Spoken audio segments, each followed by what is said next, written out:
Hindi ko alam kung mag-a-agree kayo dito sa sasabihin ko, mga tol. Meron tayong inutil na Secretary of Interior and Local Government sa katauhan ni Secretary John Vic Remulla. Kayo po ba ay nag-a-agree na inutil ito pong si Secretary John Vic Remulla? Bakit ko po yan sinasabi, mga tol? Ito po kasi ay may kaugnayan sa warrant of arrest laban po dito kay Senator Bato de la Rosa.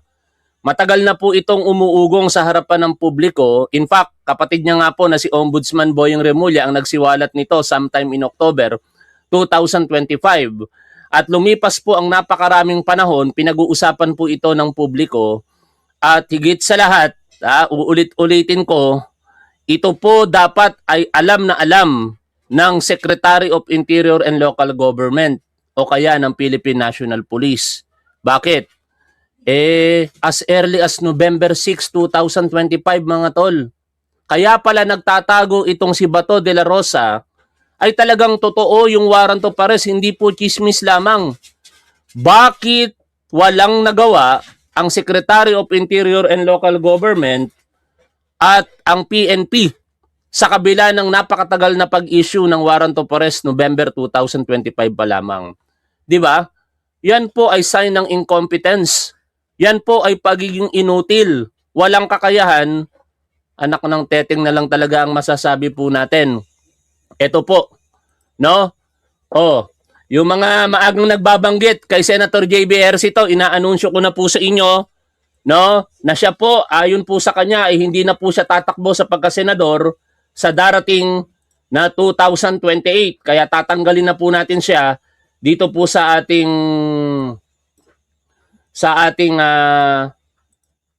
slideshow, no? Masaya na kayo, mga tol, sapagkat sinabi ni Senator JB Ejercito na hindi na po siya tatakbo sa pagkasenador sa 2028. And with that, tapos na yung nanais kong maging senador siya sa 2028. Ngayon, balik po tayo dito po sa ating pinag-uusapang balita. Ito nga po, as early as November 6, 2025, may warrant of arrest na po si Bato de la Rosa. Yung nakikita nyo po ngayon dito sa ating screen ay kopya po ng International Criminal Court warrant of arrest na naka-secret lamang. No? Kasi, tingnan nyo nangyari. Dahil po sa anunsyo ni Ombudsman Boyong Remulla, nagtago na si Bato de la Rosa. Pero tingin ko may dahilan si Ombudsman Boyong Remulla kaya niya po inanunsyo. No? Baka yung unwillingness ng ating otoridad to arrest Bato de la Rosa, kaya inanunsyo ni Boyong Remulla ng napakaaga para mapuwersa, no? Mapag-usapan sa publiko at kumilos hopefully ang ating Secretary of Interior and Local Government at ang PNP. Pero wala po tayong nakitang ganong pagkilos sa nakalipas po na mga panahon. At nakakapagtaka pa, mga tol, sapagkat lately, bago po ang pagpapakita nitong si Senator Bato de la Rosa, Sunday, nagpa-presscon pa itong si John Vic Remulla at mag-i-issue daw po sila ng subpoena for investigation sa di umano EJK sa Davao City. Kaya iniisip ko tuloy, ano ba yun? Senyales ba yun na o babala kay de la Rosa na huwag kang magpapakita kasi talagang totoo na may warrant of arrest laban sa'yo? O kaya naman, baka diskarte din para gumulong yung investigasyon at magkaroon ng kadahilanan para hindi na maaresto ng ICC si Bato at dito na lang harapin yung mga bintang sa kanya kaugnay ng extrajudicial killings. Kaya gusto ko tuloy parang maniwala na sa mga sinasabi po ng mga ilan sa manonood po natin na ito pong si Bato de la Rosa ay mukhang malabo ng maaresto sapagkat yung SILG po natin ngayon ay DDS daw. Ayoko pong isipin na Duterte supporter itong si John Vic Remulla pero parang ganun po yung nangyayari. No? Parang nagbibigay pa siya ng babala dito sa kampo ni de la Rosa. At higit sa lahat, nakailang beses ko na pong sabihin, bago ko makalimutan, bakit napakatagal na panahon, wala man lang intelligence ang SILG natin at PNP kaugnay ng warrant of arrest na ito. Kasi dinideny pa rin ni John Vic Remulla kahapon Pero hindi na nila madedenay dahil mismong ICC na Dahil nalantad na nga sa harapan ng publiko sa pamamagitan ng pagpapatupad sana dito ng NBI kahapon at pagpapakita ng copy ng warrant of arrest nito pong si Bato de la Rosa, ang nagsagawa po ng pagpapakita sa harapan ng publiko ay ito pong si dating Senador Antonio Trillanes. Kaya ang ICC, hindi na po nila talaga dininay pa. At ito nga po yung naging pahayag nila kahapon. Pakinggan po natin ito mga tol. Bakit walang audio? Ulitin natin. Yan. Pasensya na at nawala yung audio. The judges of Pretrial Chamber 1 of the International Criminal Court unsealed an arrest warrant for Ronald Marapon de la Rosa. The arrest warrant was originally issued as secret on the 6th of November 2025.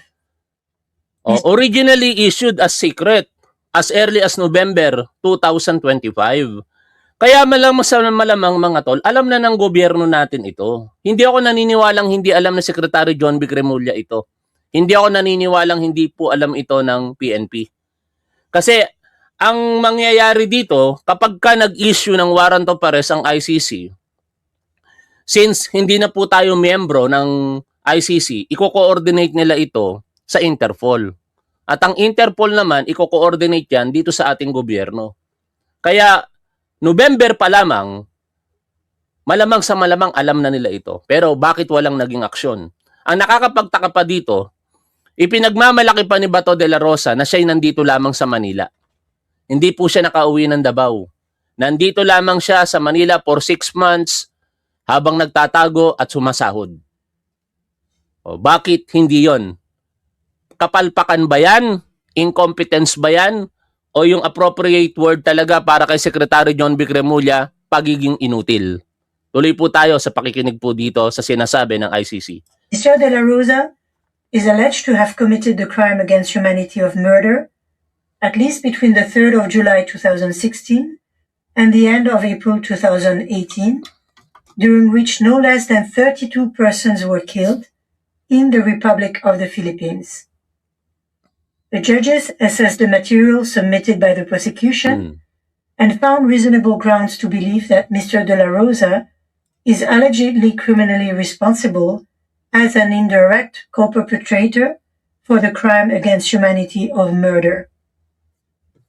Mr. de la Rosa is alleged to have been involved in a common plan that lasted from approximately the 1st of November 2011 until the 16th of March 2019 to kill alleged criminals in the Philippines, including those perceived or alleged to be associated with drug use, sale, or production. During that period, Mr. de la Rosa was a police officer and he held various positions in the Philippine National Police, in the Davao region, and in the PNP Intelligence Group and Directorate for Human Resource and Doctrine Development, the position of Chief of the Philippine National Police, and the position of Director General of the Bureau of Corrections. It is now for the national authorities to arrest and surrender the suspect to the ICC. Oh, di ba? Kaya inutil itong SILG natin. Unfortunately, nasa ilalim ng direct supervision niya ang PNP. Kaya kung ayaw umaksyon ng SILG, wala namang magagawa sina General Nartates. Susunod lang yon sa boss nilang si SILG John B. Remulla. No, kung meron mang dapat sisihin dito, hindi si General Nartates, kung hindi si John B. Remulla. Malamang sa malamang may intel ang PNP. Hindi ako naniniwalang hindi alam ito ng PNP Pero hindi sila maka-action kasi walang go signal ni John B. Remulla. Ngayon, si Bato de la Rosa, siya po ay suspect na ng ICC.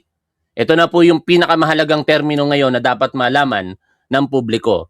Hindi na po siya basta co-conspirator lamang kung hindi suspect na. Nakalagay po dito sa balita, De la Rosa now is suspect in ICC case.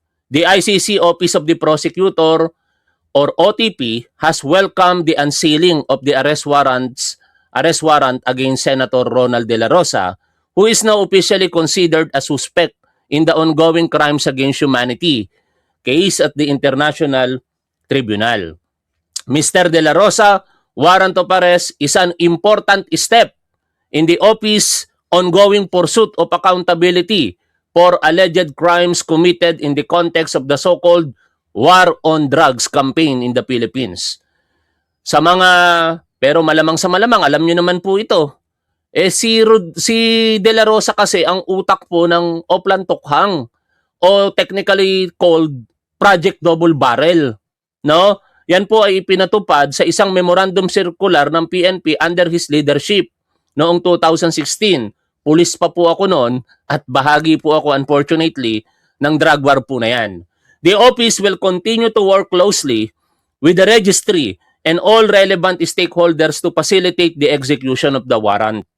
Kaya sana, ito pong warrant of arrest ni Bato de la Rosa, maipatupad po ito ng ating ehekutibo. Sa ngayon po kasi pinoprotektahan po siya ng Senate of the Philippines sa ilalim po ng leadership nito pong si Alan Peter Cayetano.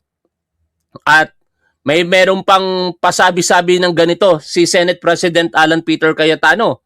Sabi niya, no senator was allowed to be arrested ever inside the Senate premises. Enrile, Estrada, Revilla, Trillanes never been allowed arrested, and there's always been coordination with the office of the Senate President. Kasinungalingan po talaga.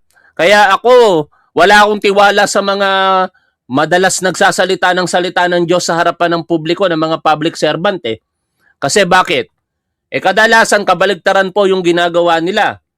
Katulad nitong si Alan Peter Cayetano, ang hilig magsalita ng salita ng Diyos pero sinungaling. Bakit po natin sinasabing sinungaling itong si Senate President Cayetano?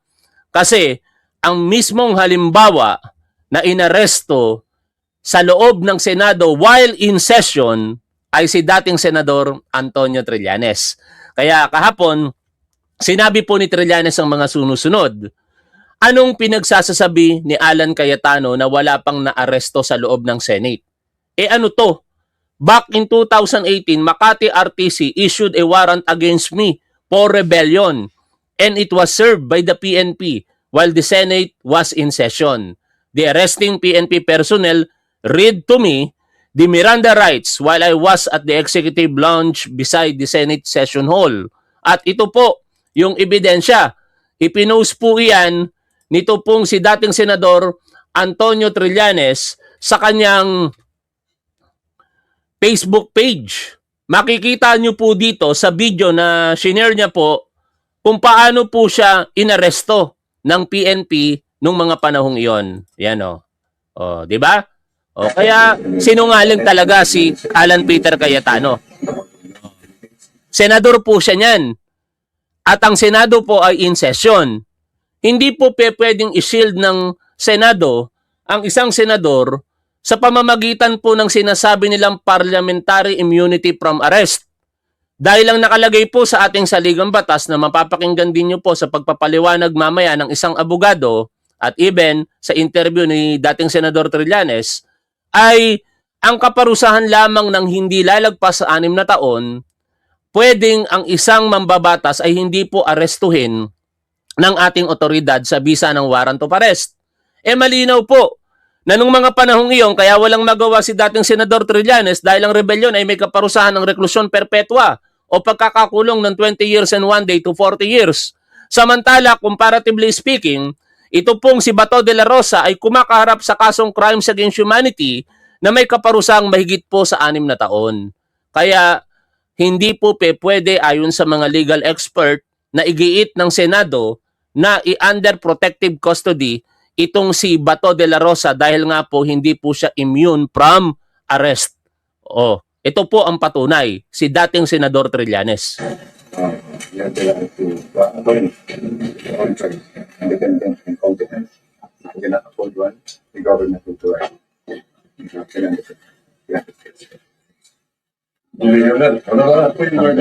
Diba? Nakita po ninyo, arestado si dating Senador Antonio Trillanes. Kaya lahat po ng mga bagay-bagay na yan, hindi po pwede ngayong gamitin ng Senado dahil lamang po senador itong si Bato de la Rosa. Dapat, no one is above the law. No, kahit senador ka. At nakakahiya nga itong si Bato de la Rosa eh. Kasi bakit? Hindi niya gayahin yung tatay niya na tatay nilang karton na si Rodrigo Duterte na matapang na hinarap yung warrant of arrest laban sa kanya. Ito nagtatatakbo. No? Nakita po ninyo yung kahapong video na kumalat. Grabe ang pagtakbo nito pong si Bato de la Rosa. Ipakita ko nga muna sa inyo ha. Kanino ko ba nakita yon? Maraming mga nag-upload doon pero kay Ramon Tulfo na lang para mas madali po nating mahanap. O, ito, in-upload po ni Ramon Tulfo eh. Yung video na yon. No? Makikita nyo po dito kung paano po nagtatatakbo itong si Bato de la Rosa. O, yan o. Ito po yung oras na aarestuhin na sana ng NBI ito pong si Bato de la Rosa. O yan, takbo. Takbo, the running man. Anak ng teteng na yan. O, hindi na the stone. The running man na. O, takbo siya ng takbo. Takot na takot. No, nawala yung tapang ni Bato de la Rosa. Matapang lang pala pag nakaposisyon. Tapos pagka siya na yung aarestuhin, grabe. No? Biruin nyo, sa edad niya, grabe tumakbo. 60 years old na yata ito si Bato de la Rosa, pero ang bilis pa rin tumakbo. Yan, grabe, nagkakandadapa-dapa pa ito, mga tol. Sa sobrang takot. Kaya nga nakakahiya daw, sabi ng ilan. No? Hindi daw po ito kilos ng isang chief PNP. Hindi daw po ito, yan, madadapa. Yan, nadapa na. Ay, sakit. Aray ko po, nadapa na. Anak ng teteng na yan. O, di ba? Nagkandadapa-dapa po siya. Ngayon, napikon pa itong si De La Rosa. Kasi, napakasinungaling nito, mga tol. Pinalabas pa nito, nung hindi pa lumalabas yung CCTV, pinalabas nito na nakipagbuno daw po siya sa NBI. Ayaw daw po siyang papalagpasin, papasukin. Hindi naman sila nagpang-abot ng NBI. Kung nagpang-abot po sila ng NBI, baka napusasan siya. Sinungaling. Pinalabas niya na nakuha niya yung sugat dahil nakipampambuno daw po siya sa NBI. Nasugatan yung kanyang daliri. Nakita po natin kahapon sa sesyon. Ginagamot po ng paramedic ng anong tawag dito? Senado. No? O yung medical personnel po ng Senado. Ginagamot nila. Tapos, patuloy niyang sinasabi, nakipambuno ako sa NBI, galit na galit sila. Pero ang hindi nila sinasabing totoo, may warrant of arrest pala na hawak ang NBI at gusto lamang ipatupad po ito ng NBI kahapon. Meaning, nagtatrabaho lamang po ang NBI. Ngayon, tinanong po siya ng reporter. Hindi ko na lamang po dito na i-share yung video mismo. Pero galit na galit si Bato de la Rosa. Talagang makikita niyo yung sobrang galit niya doon sa nagtatanong. At bahagi po nung galit niya na yan ang mga sumusunod. Sabi niya, pasigaw, "Nung ako'y absent, hinahanap ako ninyo, sumasweldo." Hindi, hindi naman ganon. Ha? I am trying to be funny lang, mga tol. Sabi niya, "Nung ako'y absent, hinahanap ako ninyo, sumusweldo." Hindi nagpapakita. Ngayon nagpakita ako rito, oo, hinarang ako ng mga NBI, ni-wrestling ako roon, nagkasugat-sugat ako, this is the Senate, wala silang respeto sa institusyon ng Senado, bakit gano'n ang NBI? Anak ng teteng na yan, no, napakasinungaling, di ba? Wala namang nakapangharang sa kanya, tinakasan niya yung NBI, hindi sila nagtagpo ng NBI, kung nagtagpo sila ng NBI, posas ang inabot siguro nitong si Bato de la Rosa. At ngayon mga tol, ganito kakapal ang mukha nitong si De La Rosa, no? Matapos gawin ang pagpapapatay sa napakarami nating mga kababayang Pilipino sa panahon ng kanilang panunungkulan during Duterte administration. At inamin niya naman ito. Sinabi niya pa nga, willing pa siyang ulitin yan kung bibigyan pa ng pagkakataon ang patayin ng mga kapwa po natin Pilipino na sa tingin niya mga adik, pusher. Pero marami sa mga namatay, hindi naman adik at pusher, nadamay. Oh. Sabi niya dito, no? "I am willing to die for you and for this country. Mahal ko kayong lahat." Kolokoy. Hindi totoo yan. Ha? Kaya mo lang sinasabi ngayon yan, binubola mo lang mga supporter mo. No? Baka kung si Rodrigo Duterte pa magsabi nito, mga tol, maniwala pa tayo kasi nagpahuli si Rodrigo Duterte. Hindi siya pumalag. Ito si Bato de la Rosa, takbo, atapang, atakbo, atulin. Tama ba yung barok? Atapang, atakbo, atulin. Ha? Si Rodrigo Duterte, napakakalmado, di ba? Hindi ko kinakampihan si Rodrigo Duterte, pero kung ikukumpara natin, malayong malayo siya sa tatay niya. Kalmado si Rodrigo Duterte nung inaresto. Hindi nanlaban, hindi naman kaya na kasing tumakbo dahil matanda na talaga. Pero si Bato de la Rosa, iyak pa kahapon. Siguro na-realize niya, bakit ako pumunta dito? Dahil lamang sa impeachment ni Sara Duterte, malalagay na ako sa alanganan ngayon. Nagpakita siya eh. Ngayon, hindi na siya makalabas basta-basta ng Senado. At kinakailangan ngayong mapalitan si John Vic Remulla. Sana mapalitan. Kasi pag si John Vic Remulla pa rin ang sekretary, mga tol, baka kinalaunan walang mangyaring pag-aresto. Makatakas itong si Bato de la Rosa. Pag ito nakalabas ng Senado, malabo na itong makita. Ngayon, kahit paano, malakas ang laban na maaresto ito kasi nasa loob siya ng Senado. Paninindigan lamang ng ehekutibo na talagang kailangan nilang i-implement yung tawag dito, yung warrant of arrest laban sa kanya. At may mga nagko-question, bakit daw nandoon si Senador Trillanes? Alam ninyo, hindi naman siya ang magpapatupad ng warrant of arrest. Siya po ay magwi-witness dahil nga po sa hamon sa kanya ni Bato de la Rosa noon, may pa-make my day pa siya, di ba? No? Kaya ang sabi diyan ni Trillanes, nandoon siya para sa presensya ng pag-aresto kay De La Rosa dahil siya po'y hinamon ni De La Rosa. Yan, di ba? Sabi niya noon ni Bato de la Rosa, go ahead, make my day, Mr. Trillanes. Sige, go ahead. Kahit sumama ka pa, mag-serve ng warrant. Sumama ka. Ikaw mismo pumosa sa akin. Sinabi niya po yan, May 2024. Uulitin ko Go ahead. Make my day, Mr. Trillanes. Sige, go ahead. Kahit sumama ka pa, mag-serve ng warrant. Sumama ka. Ikaw mismo pumosa sa akin. Pinagbigyan siya ni dating Senador Trillanes, kaya po nandun kahapon. Sabi ni Bato, kaya ako nandirito ayon kay Trillanes, dahil personally niya akong ni-request na samahan ko yung magpoposas. So, nandirito ako. Tapos, palalabasin nila na illegal daw ang ginagawa ni Trillanes. Walang illegal sa ginawa ni Trillanes.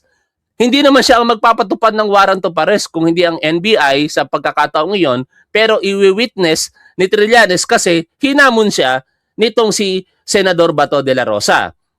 And dahil nga po dyan, sa mga nangyari kahapon, meron pong isa na namang mga tanga kasi tayo, bakit natin binoto itong si Robin Padilla, mga tol Pasensya na lahat ng bumoto kay Robin Padilla, tangang katulad ko nung mga panahong iyon. Tama si mood covers Wag mong iboto si nanonood sa atin dati yon madalas. Ngayon hindi na. Pero naalala ko kasi siya yung laging nagsasabi na wag iboto si Robin Padilla. Katangahan yan.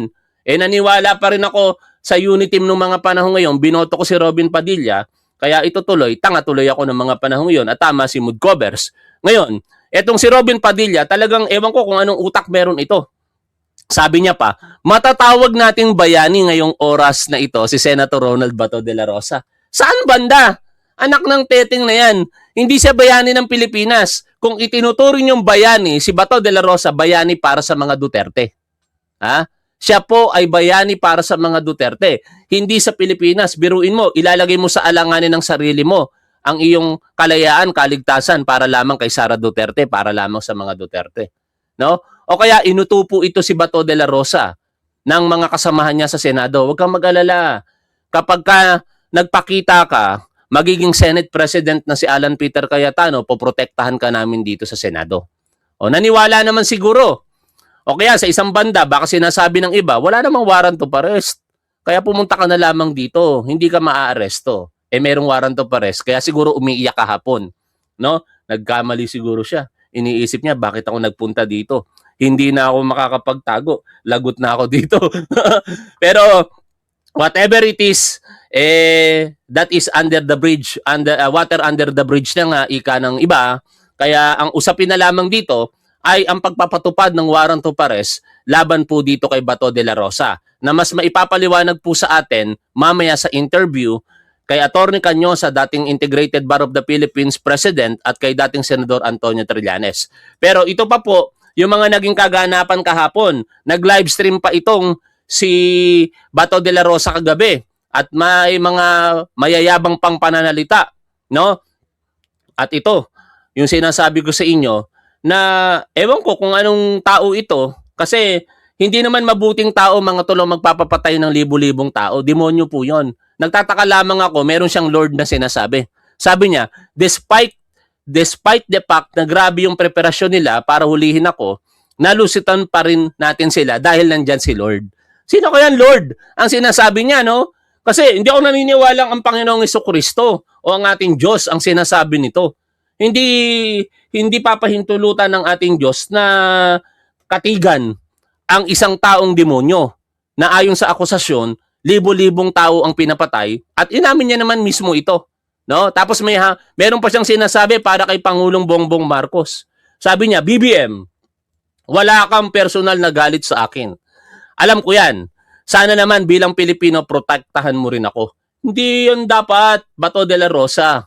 Ang Pangulo ng Pilipinas is the chief implementer ng batas ng bansa.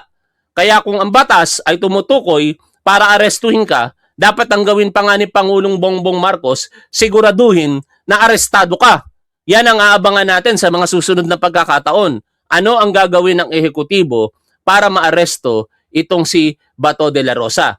And ang latest sa araw po na ito, kaninang umaga lamang, nagkagirian ang mga supporter ni de la Rosa at mga Duterte supporters. Minura pa nila ang mga pulis. Dito sa video na makikita po ninyo, ipinagpipilitan ng mga De La Rosa supporters po na ito, ng mga Duterte supporters po na ito, na magprograma sa harapan mismo ng Senado, sa gate mismo. Hindi sila pinapayagan diyan, no, ng ating mga kapulisan. Kaya pilit po silang tinaboy, pero habang itinataboy po sila, pinagmumura po nila yung hepe po ng Pasay City. No? Dito maririnig po ninyo sa video kung gaano po kabastos talaga itong mga tatanga-tangang mga Duterte supporters. Walang galang sa uniforme. Hindi naman lang nila ginalang yung uniforme ng ating kapulisan at minumura pa nila. Buti na lamang hindi sila pinatulan. Pero nagbabala po ang hepe ng Pasay na kung sino man ang maninira ng gamit ay kanila pong aarestuhin. Ngayon, puntahan na po natin yung interview dito po kina Attorney Cañosa at kay dating Senador Antonio Trillanes. Unahin muna natin yung interview kay dating Senador Antonio Trillanes dahil marami siyang dapat linawin, no? Na gumugulo sa isipan ng mga kababayan po natin Pilipino. Pakinggan po natin ito mga tol. Kaninang umaga. Totoo bang kayo ang incoming DILG Secretary? Maraming chismis Wala pa pong mga ganyan. Maraming chismis na lumalabas na siya daw po ang i-appoint bilang SILG. Hindi pa po yan kumpirmado sapagkat ayon mismo kay dating Senador Antonio Trillanes, walang alok po sa kanya, walang nakikipag-usap po sa kanya para po siya maging Secretary of Interior and Local Government. Pero ako po, hoping ako na kahit hindi si dating Senador Trillanes, sana ngayon o bukas i-anunsyo po ng Malacanang na pinapalitan na ang SILG po natin. Sapagkat katulad po ng sinabi ko kanina, inutil po sa aking paningin ito pong si Secretary John Vic Remulla. Yung mga impormasyon, wala po pa tayong natatanggap. So, ganun lang po yan. Pero meron bang nag-alok sa'yo na kayo ay magiging DILG Secretary, yung Malacanang? Wala pa po. Naririnig din lang po natin yan sa mga sa social media. Ayun. Yeah. So pareho lang tayo na parang nagpo-float lang pero wala pa nothing official kasi baka bukas makalawa kayo na i-anunsyo lang kayo ng Malacanang Senator na kayo na yung DILG Secretary. Wala pa naman pong formal offer ang Malacanang. Wala. Ayan. Okay. Siguro yung iba na-excite lang din kasi kayo may kopya na ng warrant of arrest ng ICC. And yet, dinideny pa ni DILG Secretary John Vic Remulla. Hindi niya alam eh. And true enough, after a few hours, lumabas nga na meron nga pong warrant of arrest. Eh sabi ng iba, bakit si Trillanes ang may bit-bit ng warrant of arrest? Bakit nga po ba nagkaganon, Senator? Well, ganito po. Kung maalala nyo, di ba yung kapatid ni Secretary John Vic, yung nag-announce nito last year pa? Kasi ombudsman. Si Ombudsman Remulla, sinabi niya, nakita ko, sinabi niya, meron daw, sabi niya gano'n. Bakit hindi siya naniniwala doon sa kapatid niya? Di ba? Tapos, incidental lang po yun na pinakita ko yung warrant kasi nasa NBI po yung warrant. So, pinakita ko lang sa media, imbis na yung NBI po yung nagpapakita. Ganun lang po yan. Opo. So, kumbaga, hindi ikaw ang taga-silbi, hindi ikaw ang nag-execute ng warrant kahapon, hindi ganoon. NBI ang nag-execute. Opo. At ando doon lang po ako, maliwanag yon dahil personal na request ni Bato de la Rosa. Eh, akala ko naman, pagka sumama ako doon, sasama siya. Di ba? Parang siguro inahamon niya ako. In short, mga tol, pinatunayan lamang ni dating Senador Trillanes na meron siyang isang salita, no? At pumapalag sa mga hamon kung siya'y may katwiran. Hinamon-hamon siya Make my day, Trillanes. Sumama ka sa pag-serve. Ikaw mismo magposas. O, di ba? Pinatunayan ni Trillanes kahapon, kaso lang, hindi pala kayang manindigan naman nitong si Bato de la Rosa sa kanyang mga sinasabi. Nagtatakbo Kitang-kita natin, nagtatakbo. Dito po sa video, nagkandarapa-rapa.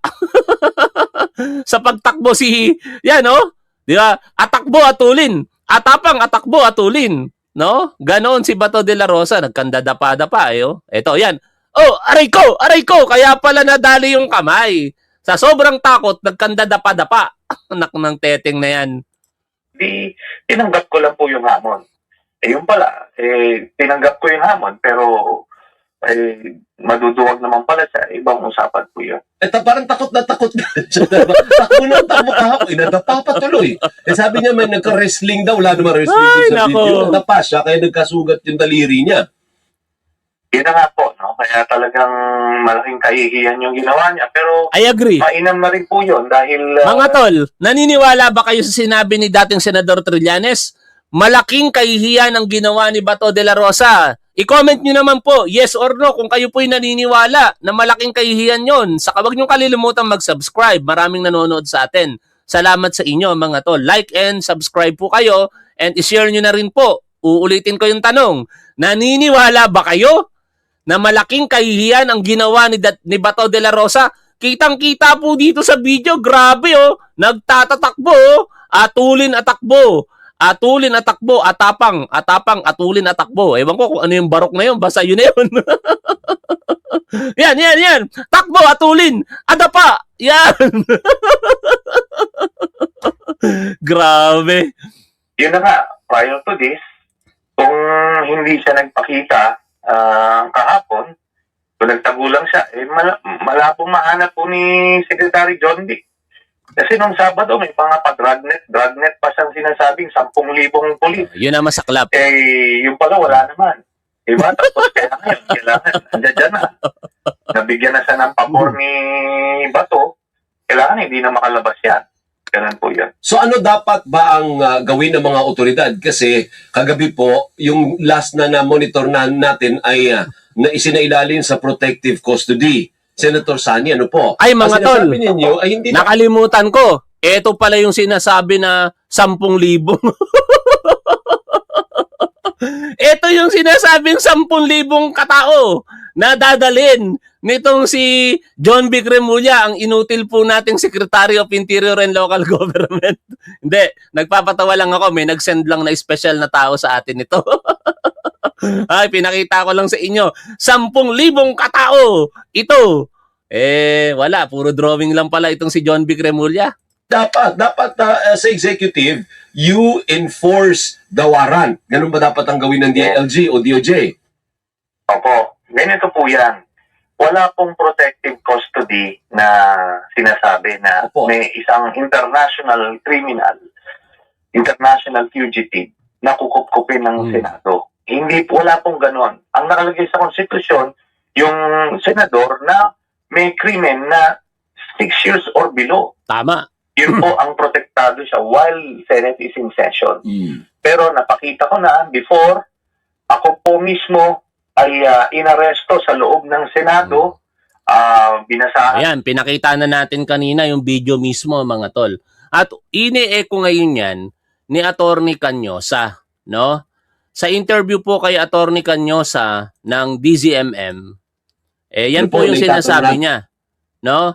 Na hindi pa pwedeng i-take under protective custody ng Senado itong si Bato de la Rosa dahil hindi po sila humuhugot sa ating batas. Wala po itong pinaguhugutang batas. Pakinggan po natin si Attorney Canyosa dito. Natin sa ating bisita ngayon, nasa Zoom na, si Attorney Domingo Igon Cayosa, isang eksperto sa constitutional law at dating presidente po ng Integrated Bar of the Philippines. Attorney Igon, magandang umaga po sa inyo. Oh, I'm sorry, Attorney Cayosa. Oh. Morning, Alvin. Magandang umaga sa ating mga kababayan. Sa inyong palagay, Attorney, gaano katagal pwedeng protektahan ng Senado ang kanilang kabarong si Senator Bato laban sa warrant of arrest na inisyu sa kanya ng ICC?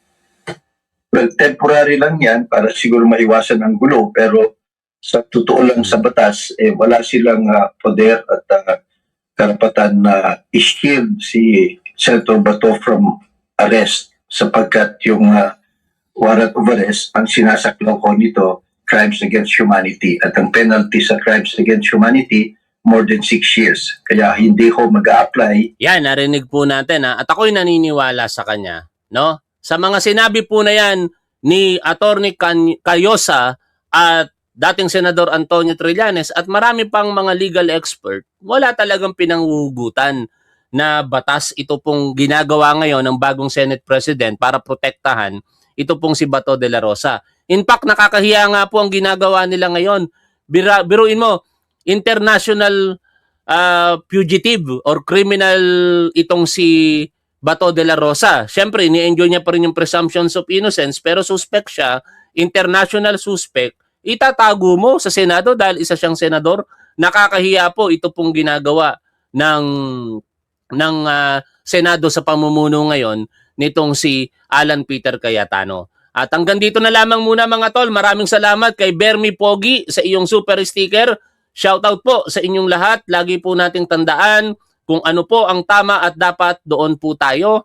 Keep safe. See you always. Sana maaresto si Bato de la Rosa mga tol. Bye for now.